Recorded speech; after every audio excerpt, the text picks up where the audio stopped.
Barat. How are you, the winner from Golden Boy Best Agent 2025? Yeah, you did a number of transfers that is unbelievable. Also last summer we were mentioning also Noni Madueke to Arsenal, who is doing already very well, a great impact. Even for myself, it started as a dream, you know, when I was younger, and for the players it's the same. It all starts with a dream, and I'm really proud that I'm able to help them relive those dreams, you know. Dean was wanted by all the top clubs. Why and how you decided to go to Real Madrid for Dean Huijsen?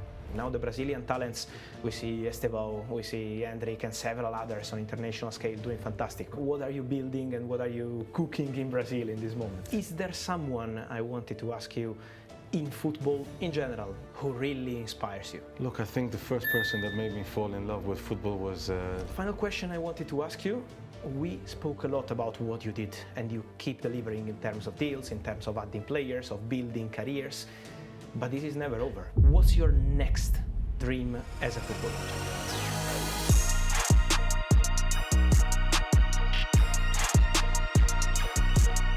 Thank you for your time and for this interview. How are you? I'm great, thank you so much for your time, Fab. I'm delighted to be here with you today. It was a great honor to win the award yesterday and get my hands on the trophy, so I'm very happy today, yes. It's not the first time for you to win this trophy. It was a fantastic moment in Turin, but it's the second time in 3 years, and this is showing the quality, how impressive is your work. What's the feeling in winning this kind of award twice in 3 years? Yeah, it's a great honor to win such a prestigious trophy. I'm delighted for all the work that the Epic team and the Epic family has done and all the hours we put in to win this award. The trust that the families and the players have put in to myself and Epic to win this. So yeah, we're super happy to be back. And 2 years ago they told me I was the youngest ever winner, but I'm still quite young, Fav. Don't forget that. So I think I'm still the youngest winner as well this year. So. You are. But this is showing also sometimes how complicated it is in your work. I work on the other side in journalism, but I can see from the outside how difficult it is to be an agent. You need to be consistent, you need to put quantity and quality in your work every single day. How do you manage it to be always at the top in the recent years? It's been incredible. Yeah. Look, we never sacrifice quantity for quality, so this is a real fundament of the company, and the players, they really trust on that. Mm-hmm. So we give a commitment to the players. I have a direct one-to-one relationship with all the players inside the agency, so that's really important as well, and we give our absolute best with a very clear strategy that we define with the players to deliver them their dreams. And also what you're doing with the players is something special. We can see the relationship you have with all of them is fantastic, but it's also your team. You built a real structure behind you, and that's what I think is impressive. The role of the agent in the years has changed a lot. Maybe 20, 30 years ago was the single agent going there and building his own success. You did that and then started building also a structure with Epic Sports. If you can tell us, how does it work? Because it looks like a top club in terms of organization. It's great that you look at us like a top club. Fabrizio, I really appreciate that acknowledgement. We put a lot of emphasis in working with the players off the pitch, because we know if that they are good mentally off the pitch, then they're going to deliver results on the pitch. Mm-hmm. But ultimately we need to deliver them their transfers when it's time to deliver those transfers, and that responsibility I take very seriously. I know, and I can see from the outside, but also there are very different styles of agents, no, around the world, even today, even with big companies. Which deal do you think really defines your style as an agent on the international, global scale? Look, there was a lot of deals. They all come with different complexities.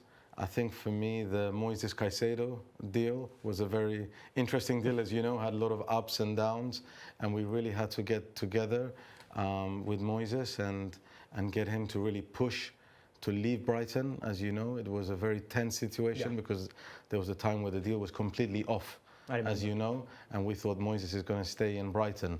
So, you know, in those kind of situations, you have to be ready to fight for your players, you know, and that situation worked out really well. Moises is doing great in Chelsea right now, so we're very happy for that. How is the feeling when you finish that kind of long negotiation, tough, taking maybe 3-4 months of hard work, and then you sign a record deal in the Premier League, in the best league in the world? What do you feel in that moment? Honestly, that day I went back to my hotel, I took a bath. I was so exhausted, I just sat back and just sat back and relaxed. And the next morning, though, I was back at it, working on the next transfer and the next one and the next one. So it's that, like I said, that obsession to deliver the responsibility that the players give to me. And in terms of responsibility, sometimes you also have to pick among several top clubs around the world, and that was the case with Huijsen. Dean was wanted by all the top clubs around the world, in England, in Italy, in France, in Spain, and then Real Madrid. Why and how you decided to go to Real Madrid for Huijsen? Well, look, with Dean, it was very easy. We visited all the clubs with his family. His family are really involved in Dean's career. So when we had the phone call from Real Madrid that they were interested, to be honest, I think the decision for Dean was really easy. Xavi Alonso wanted to speak with him, and after that conversation with Xavi Alonso, Dean was convinced that the right club for him was Real Madrid, and he's performing great now there. So sometimes also your role is to help the player fulfill his dream, no? Like in this case of Huijsen, I think is the perfect example of that. Absolutely, it all starts with a dream, Fabrizio. Even for myself, it started as a dream, when I was younger, and for the players, it's the same. It all starts with a dream, and I'm really proud that I'm able to help them relive those dreams, You talk about fighting also for the player. Sometimes you need that. Sometimes can be easier, sometimes can be more difficult. I think what happened last summer with Nico Jackson and Bayern was a perfect example as well of fighting for the player. That was a very special situation. Sometimes can happen that you have an injury that can impact the transfer. So that was a tense moment, especially because of the timing. No, at the end of the window, you maybe have 48 hours. What do you think made really the difference in that case? And then I will ask you about maybe the future. I think that transfer was a great example of all the relationships that have been built up over years. Firstly, the relationship with Nico, so the trust that him and me had together, that was crucial in that transfer, but also the relationships built up with Bayern Munich to keep them confident that the transfer could happen, even though it happened in the last 10 minutes of the transfer window, as you know. But I think those relationships are built over time so that you have those trusts with those clubs built up, so that when it's time to use them, you use them, and you make sure the transfer goes through in time. I have many people asking me about the future of Nico as well, because there is this deal with an opportunity for Bayern, obviously, to sign the player at the end of the season. Eventually, what do you think if there is a chance for him maybe to go back to Chelsea, or if the future is going to be elsewhere, Bayern or somewhere else? Look, I think the season is still very early. Nico has the AFCON still to come. He's got a long season with Bayern. He's got the Champions League to come through. So I think it's very early to answer that question, to be honest. I think me and Nico will sit at the end of the season, see all the options, and then we'll make a decision together. How did you have that kind of strategy to arrive, and is this the final one of Nico, but I think is an interesting point, to arrive to the very end of the window and still believing in the transfer? Because it's kind of gamble, no? Sometimes in the window you can decide to accept another club earlier, or maybe wait for your top target club at the very end. That was the strategy with Nico and Bayern. He wanted to go to Bayern because I remember from Italy, from England, he had several possibilities. Yeah, I think there's not gambling. Bayern were very confident that they wanted Nico, so we had the will of the club, we had the will of the player. We knew also that Chelsea were happy for Nico to find a team, so we just had to put all those three things together and stay together, and then of course it happened in the last 10 minutes, which is not always what we want, but it happened in this case, and we're happy that it pushed through. Another late one was Xavi Simons. You orchestrated the deal with Tottenham, and that was also a special one. Another fantastic player wanted by several clubs around Europe. How did that work, that transfer? Because I remember there was also some overnight story there to have the medical and to make sure everything was going smooth all together with the clubs. Yeah, it was fantastic. I mean, Thomas Frank asked us to, after they got the deal agreed with Red Bull, Thomas Frank asked Xavi to come to the Tottenham training ground to have a meeting with Xavi. So after that meeting, Xavi was really convinced that this was the right project for him. And then we just made sure it went through again before the transfer window closed. Yeah, you did a number of transfers that is unbelievable. Also last summer, we were mentioning also Noni Madueke to Arsenal, who is doing already very well, a great impact. You think one of the next ones, also thinking about the future, could be Kevin Schade, who's been wanted already by several clubs in England and not only, even in Germany? Kevin had a fantastic season last year. He scored 11 Premier League goals. He's now a German international. I think he's one of the fastest players in the Premier League. So a lot of coaches now, they're looking for speed. Yeah. And of course, he's got the numbers with the goals. So look, Kevin's very happy in Brentford. But I'm sure, again, a lot of big clubs will come for Kevin this summer, and we'll sit down again at the end of the season and discuss all the options and make the right choice. And in terms of decisions, I think it's going to be an important decision also for Thomas Araujo, a player who has always been in the radar of big clubs.